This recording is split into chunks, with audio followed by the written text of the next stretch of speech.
The Becoming Unsilenced podcast is about awakening to the greatest potential you always were.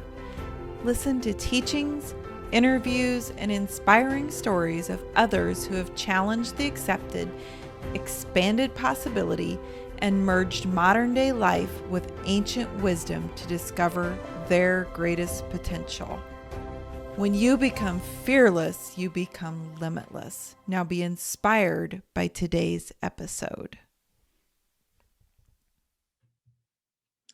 So, in this series of the Becoming Unsilenced podcast, we're going to start a new journey. And this journey is once a month, I'm going to be sharing specifically from my life adventures and the things happening for me and how I am living my life based on intuition. This is something I've envisioned doing for a long time because it gives me a lot of joy to share my experiences in order to inspire others. And so that's what we're going to do. Once a month, you're going to be hearing from me about the journey of my own life and how it's intuitively unfolded in the last month. But to start with, we're going to go back and we're going to talk about the last 3 months for me to kind of set the stage as we roll forwards. You know, there's a couple things I'm committed to. I'm committed to on this podcast and committed to in all of my work and communities. And that is one is using life situations as your teacher to awaken you to your greatest potential. Two, in 2021, I am firmly committed to inner alignment before I take action. And then three, I'm committed to living my life completely from a space of intuitively led inner guidance. Okay, so what do I mean by each of those things? So, what do I mean by learning from life situations? It's just as simple as that.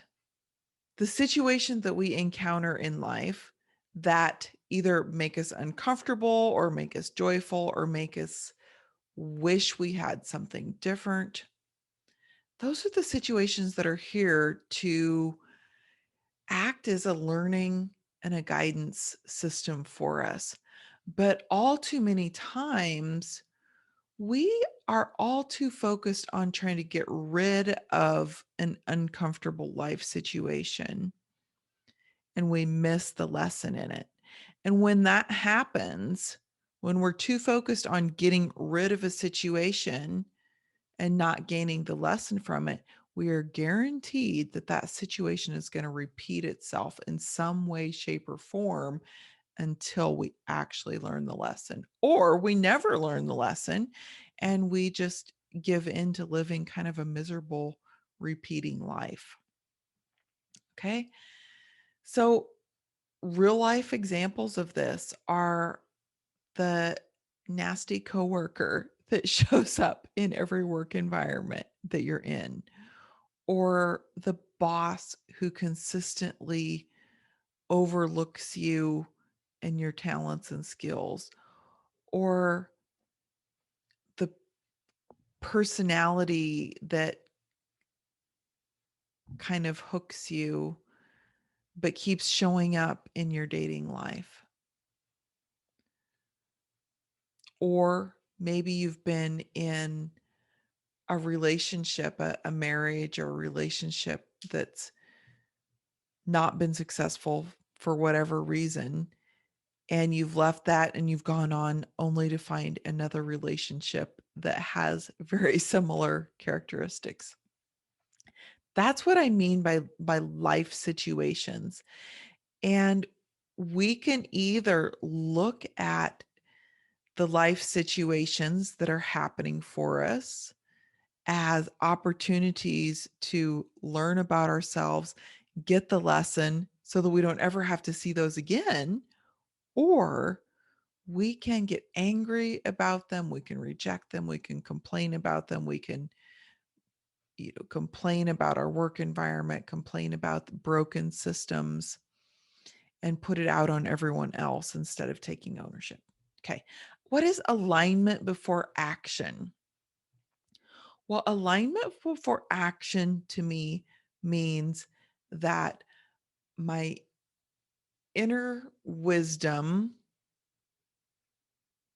on a subject and my motives, my reasons for doing something are aligned with my highest intentions or my highest good, and that I'm acting from that space.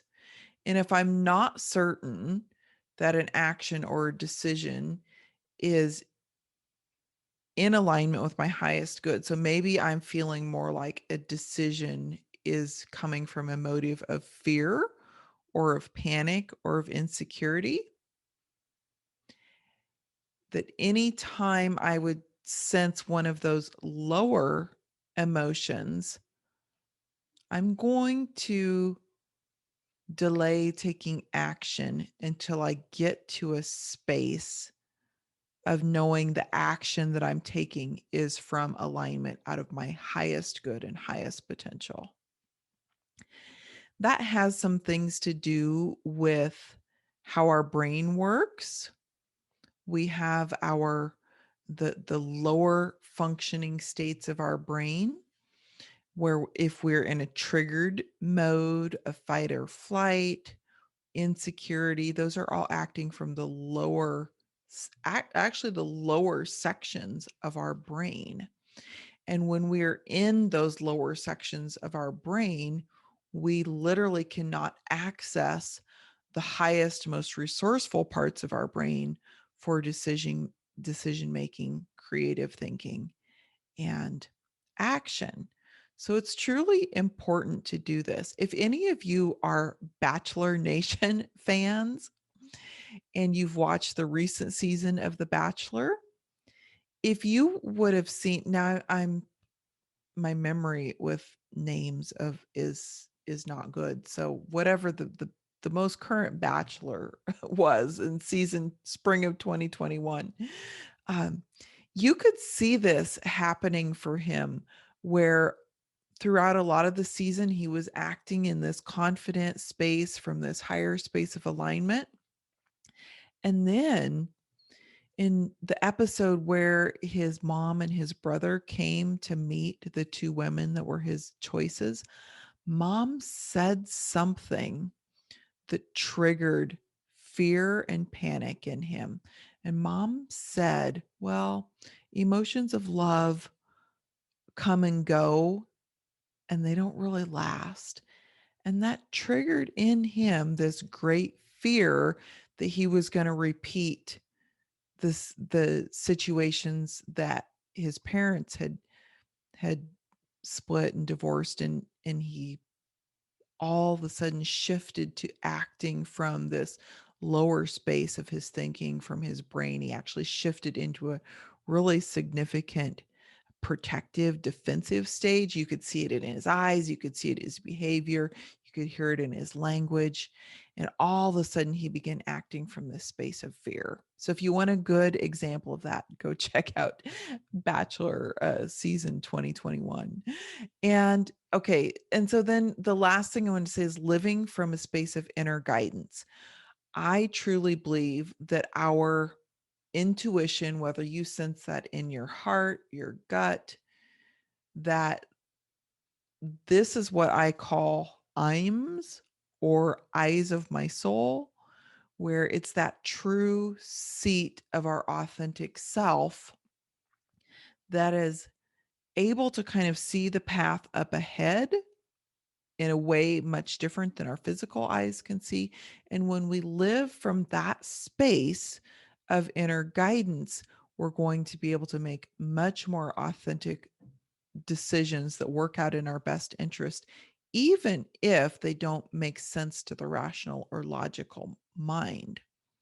That doesn't mean you don't go through some rational or logical information gathering processes, but it just means that your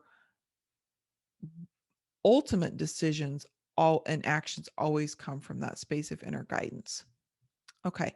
So the three areas of my life over probably the last year, I've known these three areas were areas where I needed to fine tune and work on things because I could just feel a nagging sense or this hook that I was always acting from a lower space, these lower sections of my brain in these areas. And those three areas are my behavior around money, my behavior, attitudes, and actions around money, my romantic relationships, and eating, and specifically eating, emotional eating. So those so I'm going to talk about those three areas. They might be areas that you've experienced too. And I'm going to share with you like what I've learned the last 3 months, my insights, and then where I'm at going forward on these topics. So the last 3 months, I have been called to a slower pace in my life than I've ever gone at before. Part of that is because I was caught in these really intense cycles of workaholism. And I'm going to talk about that in just a minute. But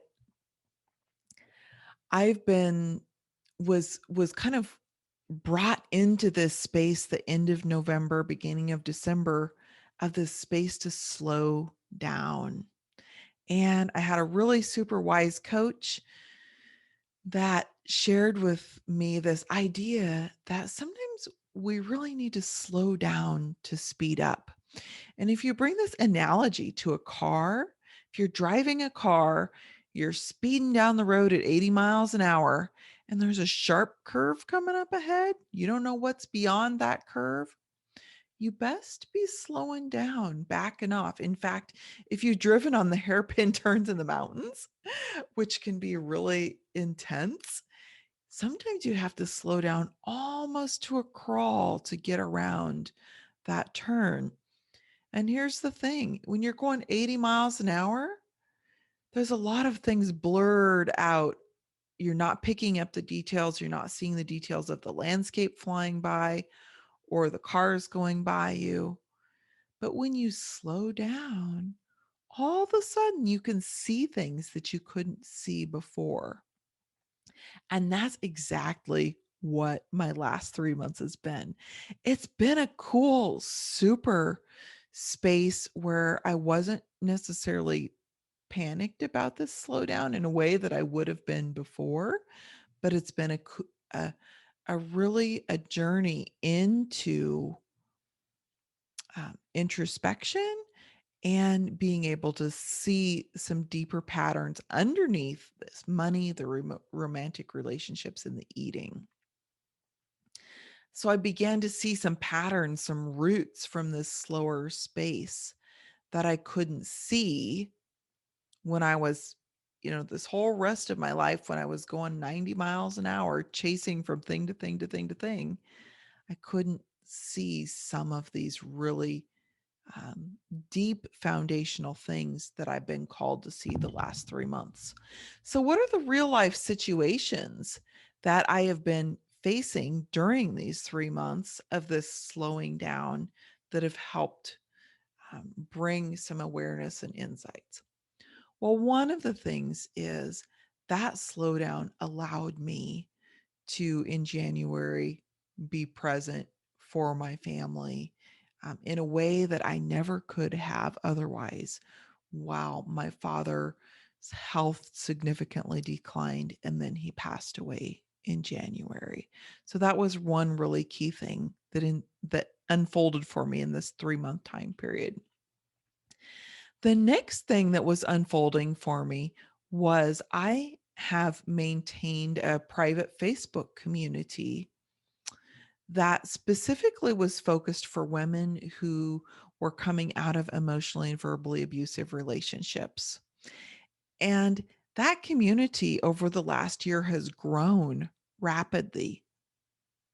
But yet I was feeling at odds with this community. Of my heart was kind of pulling me in one direction, but yet there's so many people coming into this community wanting to be and needing to be served at this particular level, but it was feeling out of alignment with me. And so that was one thing that really was active for me. And then this journey of entrepreneurship. I've been on a entrepreneurial journey for the last 2 years of business building, and as at a space of evaluation to say, how is it going? Am I enjoying it? Is it working? What am I enjoying? What am I not? And is it the direction I'm going to continue going forward in the future? And then I'm about to be an empty nester. My youngest of 3 kids will graduate in June, and that leaves a dynamic open for me that I've worked intentionally the last 7 years to position myself so that when my youngest graduated, I would have the freedom and flexibility to go to a geographic location that better suited me. I love warm weather instead of the colder weather of the winters in Nebraska is has been tough on me in some aspects. And so and this entrepreneurial journey in part was taken so that I could make some of those decisions when she graduated. And then, of course, feeding into that decision is the home that we live in. It's a unique property that has some rental property attached to it. And so there's some decisions about, do I sell it? Do I rent it? And on each one of these things, with the Facebook group, the entrepreneurship, and the house, seemed like I could get stuck in loops of my mind going around and around. And one day I'd be firmly convinced that one direction was right. And the next day I'd be firmly convinced that another direction was right. So those were kind of the life situations that were begging for my attention. And along with that entrepreneurial journey was a real thread of my fear of money in there. Because as entrepreneurship is, it's a journey of building and growing something to a place where it's financially stable. And that's a space that my business, although it's grown a lot, it hasn't developed the financial consistency that I wanted to see. So I was using that situation as an opportunity not to make a panic or fear-driven decision, but to say, what's this awareness right now saying to me? So those were the very active life situations for me. And I'm going to kind of share with you where I'm at on each of those situations as we wrap up the end of the podcast. But I wanted to now come to the key insights that I've gained the last 3 months during this slowdown to speed up. And a resource that I have been embracing during this time frame is Tosha Silver's book, It's Not Your Money. So this book has been active in helping me embrace my money mindset and what the money lesson was here to tell me. And she has in that book, it's called the Abundance Change Me prayer. And I'll put that in the show notes. I was going to bring it to read now, but I forgot to do that. But the Abundance Change Me prayer talks about being a conduit for abundance and learning to give and receive bountifully, learning to embrace the money coming in and not be afraid of sending it back out. And so that book has taken the energy in it is around one, letting go of things in your life that no longer serve you from a physical perspective to an emotional and mental perspective. And then this idea of giving and receiving, that we're a conduit for abundance. And that's so opposite of what we've been conditioned for in our society, where we've been conditioned. The United States is one of the most abundant cultures in the world. Yet, I would venture to guess that statistically, most people in the United States live from an extreme scarcity mindset, that they don't have enough, and that there's fear of somebody else getting more than them, fear of not getting their fair share, fear of never being financially secure. And I think some of those fears are driving some of the political unrest that we see, and also have fed into during our COVID situation. Those things have been active where, if we were in a fearful place to start with, that fear has kind of been ratcheted up and been heightened.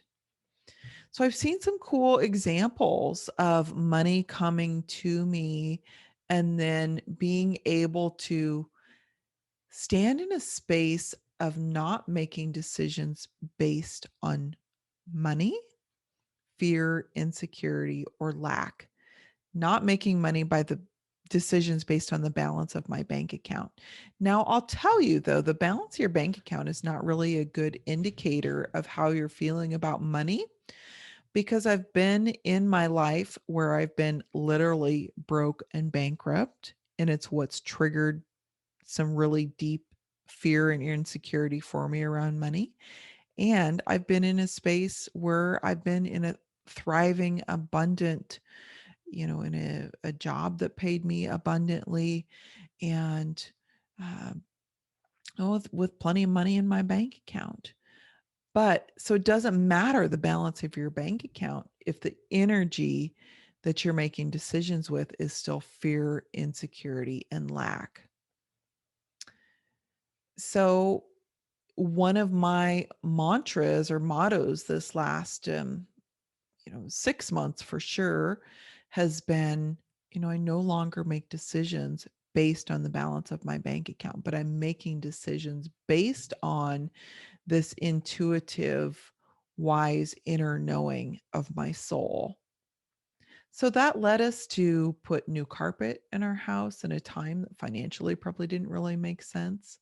But the joy that that new carpet brought was just amazing, the abundant feeling that it brought. And then it's also allowed me, when some money has flowed into me, that my fear and insecurity tendency would say, I got to hang on to this money for fear that I don't get any more. It's allowed me to be in a place of giving to other people in their time of need. And that's felt really cool.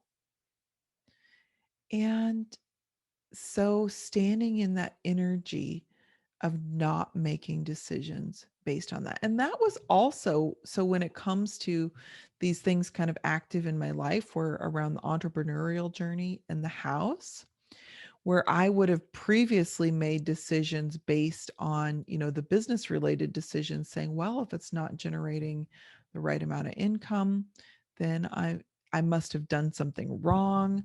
I must be doing something wrong and made some bad decisions. That's would have been what my old mindset would have said.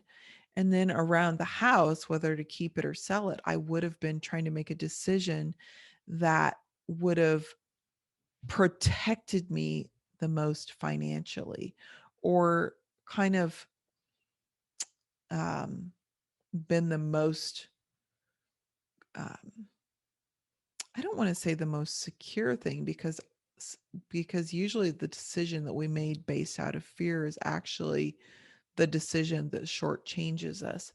But I would have maybe made a decision to sell the house based on fear, just so I could take the money, the equity that I had in the house in it, to feel like I had some security back. So I was definitely determined in both of those situations not to make decisions from that space. So another lesson that I've learned on this journey is to be comfortable with uncertainty. trusting this path will be made clear to me, and that when it's time to act, I'm going to know exactly what to do. And in the meantime, I can explore my options without attachment to any given outcome. So that's what I began doing with the Facebook group. I began deciding, okay, something's, I'm at odds with it. And I'm learning to feel that when something is sitting crossways in my soul. And I know that you probably know exactly what I'm talking about, right? When it's just when your mind wants to keep going back to and fighting and wrestling with something, it means there's something deeply at odds with it in your soul. And there's something to be learned there. So I explored, would I invite someone else in that had a better space of alignment to serve this group, and the people in it where they are? And then would I pass that group on to them? Would I instead begin inviting in some guest speakers to do things? Would I maybe completely close the Facebook group? Or would I shift it into a new direction? So while I sat with my discomfort and uncertainty around it, I put those options out there. And then I took an action step to explore each of those directions. Actually had a couple people that came forward who looked like they might be potential people to pass the group on to. And then I began exploring, what would it look like to shift the group in a new direction? What would that look like? So I began taking those action steps.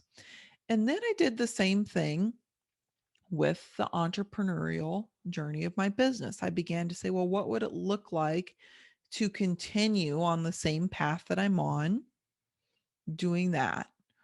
Or what would it look like to explore maybe finding a part time position that I really enjoyed, that would bring some, financial consistency to an area of my life, to this area of my life? Or what would it look like to maybe consider going back into um, full time employment in the corporate world?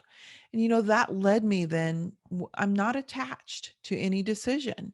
It led me then to begin to look at the things that were exciting about each option to me and the things that weren't. And some of the threads that emerged for me were very clear, that there were pieces of my business that I really loved and pieces of it that I didn't really love. So all of these things were awarenesses for me. Okay, so another lesson I learned was an insight that came to me because of Tosha Silver's book, where one of the chapters in her book, It's Not Your Money, talks about cleaning things out of your home. Now, I've been on a journey the last few years to really minimalize. I've cleaned a lot of things out of my home. But when I went through this particular chapter of her book, my mind went to a box deep in my basement. And in that box, when I brought it up into the daylight, there was some old journals from my childhood there. And upon reading a few entries from, the much younger, preteen, teenage version of me, and seeing how that young girl was looking at romance, love, crushes, gave me some really key insight that when I was young, of course, if followed my journey, you'll know the piece of that was growing up in an extremely conservative religious group, and their messages around dating were just really, really bizarre. So I felt very like I had this really strong young love crush on a boy, but I didn't feel like I could share that with my family. I couldn't be authentic with my sisters or, with my friends in a way that a normal teenager would be, because this boy was from, kind of a different class structure within this group. And my family would have been horrified about that. Said, "Oh my goodness, you can't, you know, risk dating that person." And then if I felt like if I would have let that known, it would have been very, very shameful, you know, that if any of his friends found out, it would have been like very shameful. I would have been laughed at, humiliated. And when I could see those things, so the only solution for me in my 13-year-old brain was to keep all of that silent and locked inside. It's one of the ways that I was silenced by the culture around me and by my own choices in the romantic relationship area. So I can see how I've brought threads of that forward through my dating um, history in the last 10 years. And so that really gave me some insight into how in romantic relationships and dating, I was showing up still as this 13-year-old girl with these insecurities that it's not okay to share if I have an attraction for someone and I have to keep it secret. And that means I can't even let that person know. And then things, attraction squirts out sideways in weird ways. So I don't know if any of this is resonating with you in your own experience, but that was what the insights were coming up for me. And here's the cool thing, like, as soon as those insights came up for me, I was like, "Oh, cool. I can see that now. There's no judgment, there's no shame." But now the curiosity is, how do I show up differently than that? And some really cool insights came on that, and one of them is, when I feel an attraction to someone, I'm going to own it and I'm going to put it out there, and I'm not going to be willing. I'm not going to hide that anymore and kind of let it come out in weird ways. And that kind of also tied into another really key lesson for me is I've had a lot of inconsistency in my life in a lot of different arenas. And this throughout all of these insights tying together, I could see that those inconsistencies tie back to a really core need for approval in my life. I wanted the approval of the people around me as a young person, because that approval was one of a positive form of recognition for me. And yet, here's the thing, as a child, to get approval from the kind of overall hierarchy and structure that my family lived in, approval meant you had to behave according to someone else's ideal standard, and you always had to hide and protect what was truly happening inside of you. Just like that 13-year-old girl had to hide this romantic crush and attraction, that was played out on a much larger stage and on almost every area of life. So what I learned was, if you were getting approval, it meant to hide the innermost parts of you. And if you actually let those authentic parts of you show, you were risking punishment, pain, and humiliation. So in my journey to live an authentic life, sometimes I would see all of a sudden a flip would switch, and that authentic self would go back into hiding. And I didn't understand that until these key insights came and shifted that. In my mind, if I could see that a business program that I put out there, or, um, you know, if I released some pounds and was looking more physically in shape, any one of those kind of approval things would flip this switch inside of me that would say, "Oh, you're getting approval. That means that your authentic self has to be in hiding." And once I can see those things, I can see that for me, the answer is unconditional love and acceptance of myself. When I can go back and say I can unconditionally love that 13-year-old version of me, that got so many crazy messages about, um, you know, whether it was okay or not okay to show her genuine self. I can feel a lot of compassion for her.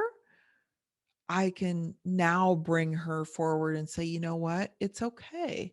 I'm an adult now, and I can now make adult decisions that I can bring in my higher intuitive self and say, you don't have to act that way anymore. It's okay. And now in the future, when I see approval coming in my world, I can just take it for what it is and say, I don't need approval to be okay because I unconditionally love and accept myself. And when that approval comes, great, it's there. And if it doesn't come, it, either one, it doesn't impact me. And so it is going to generate a much stronger tone of consistency in my life. And then the final really key lesson was around no longer chasing things, but allowing things to come to me. And I wrote an article recently on this that I'm going to also link in the show notes so you can read more about my insights around that. So as we kind of wind down, here's the periods that I've seen over the last 3 months where I've grown. And it's so fun to be able to see the growth in your own life when you've been working towards this personal growth journey, this personal journey. For me, it's been this journey to live an unsilenced life, an intuitive led life. Some of the really strong things I've seen is I'm no longer judging myself. My first core go to would have always been to harshly criticize and judge myself. And that has really been dialed down to almost nothing. Not calling anything a failure. So in the past, I would have been, along with this judging, I would have said, oh my gosh, you made the wrong decision to go into business. You made the wrong decision to do this. And I would have been judging everything as a failure. And I'm not. I'm enjoying the lessons that I'm receiving from each journey that I'm on. And I'm seeing it as how valuable and how the next phase of my life couldn't really unfold to its greatest potential without these lessons and in the way that they've shown up. I'm more comfortable with being uncomfortable than I've ever been in my life. And here's the thing, if we say that we're only going to be happy when all of these things align in our life, that means that we're saying, I can only be comfortable and happy if everyone and everything around me does exactly what I want it to do. And that's not reality. So instead, why not get comfortable with uncertainty and discomfort and say, I can enjoy my life. I am enjoying my life no matter what the uncertainty is. My humor, my sense of humor is resurfacing. And here's the key thing. I've not known my sense of humor very intimately. There's been times in my life where I've seen it pop up and come out, and then it kind of goes back into hiding. I'd have to really genuinely even say that my children have never really seen my genuine sense of humor. And as it's surfaced a little bit this last couple months, my daughter has actually been like taken aback by that sense of humor. And so it's been interesting to see how she's reacted to that. I'm living more relaxed and joyful than any point in my life.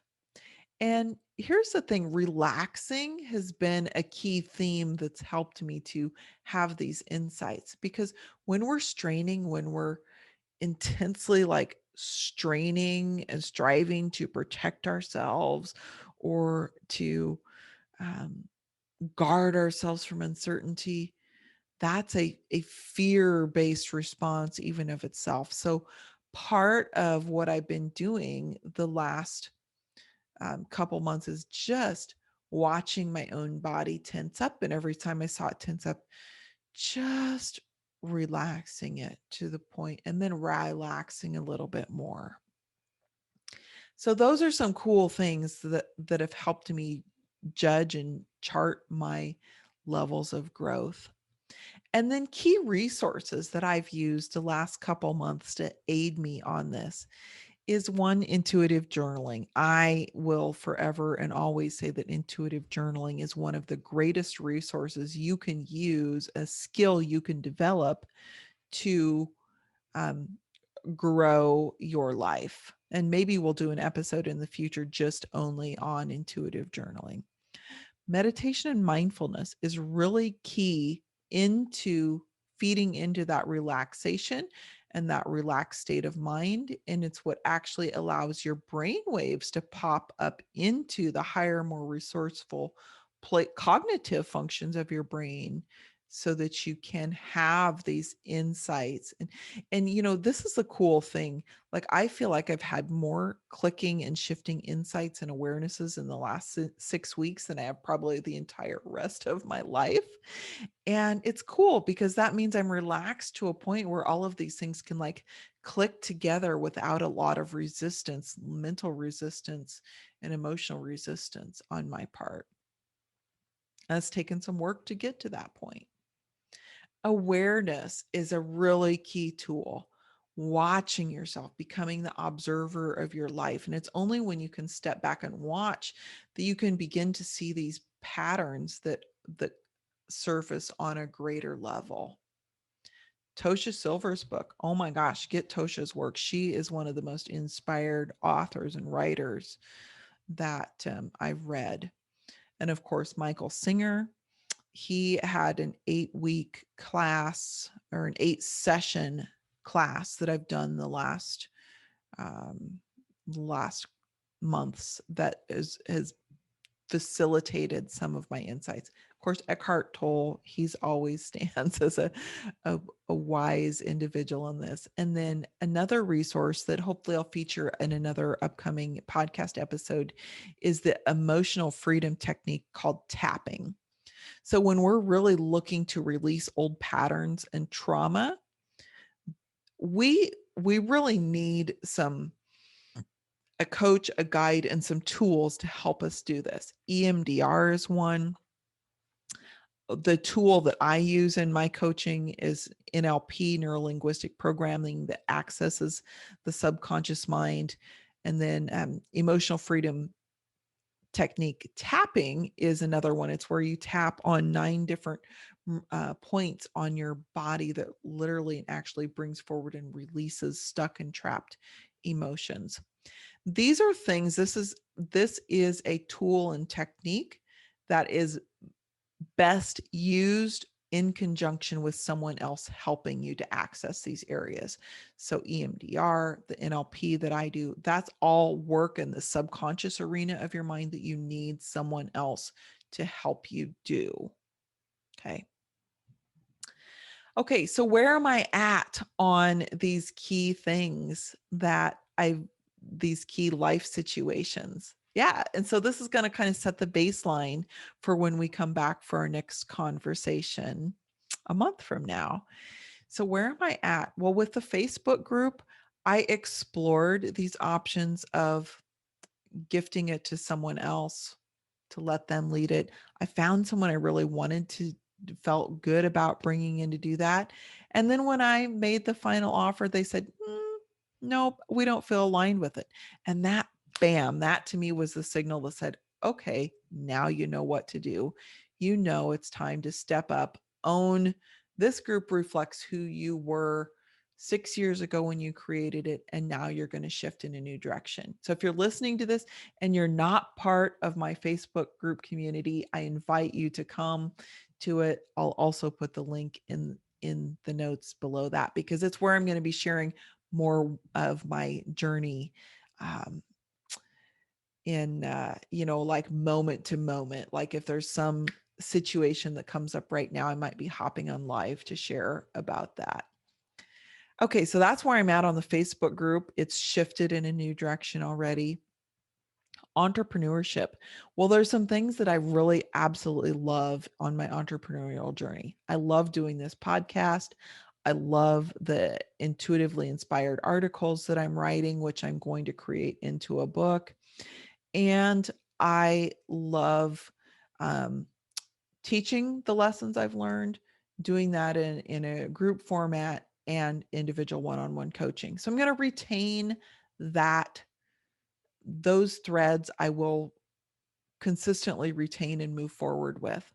But I'm going to be doing them in a little bit of a scaled back manner. And I'm actively exploring some opportunities that have just come to me in the last couple days in moving forward, possibly moving back into the waste industry, taking some of my leadership skills back there, or moving in some different directions. So that'll be some updates I share with you in the next episode about where I'm at with that and with the house. Okay, let's talk about, because the house was the other major thing.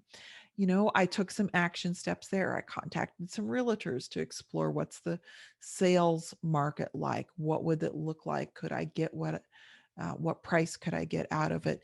And then I've actively taken some um, steps to explore, if I rent out the space that I live in, what does that mean and look like? And do I have the support people in place to do that, given I'm not living in this immediate geographical location anymore? And so I'm pretty confident I'll have some news there to update you on the next time as well. So, and in the meantime, we're celebrating prom coming up this weekend, preparing for graduation, and all of the unfolding things with that. So, thanks for being along with me on this first episode of the podcast. I'd love for your feedback and insights on it. I'd also love for you, if you're listening on iTunes, to rate and review the podcast. And then, most importantly, the only way we grow this community is by more people finding out about it. And so share this with someone who you feel is also going to be inspired by it. So, okay, that's it. And boy, that's we covered a lot of topics today, and I'm super excited to share them all with you, and then to keep on a regular basis giving you kind of the life updates from Vicki's intuitive led living journey. So, okay, until next time, I challenge you to live an unsilenced life and to use your life situations to show you how you can awaken to the greatest potential that you have to fulfill in your own world. All right, talk to you soon. Thanks for being here. If you have a topic or question you want to hear more about, send it to us at the email below. Have an inspired day.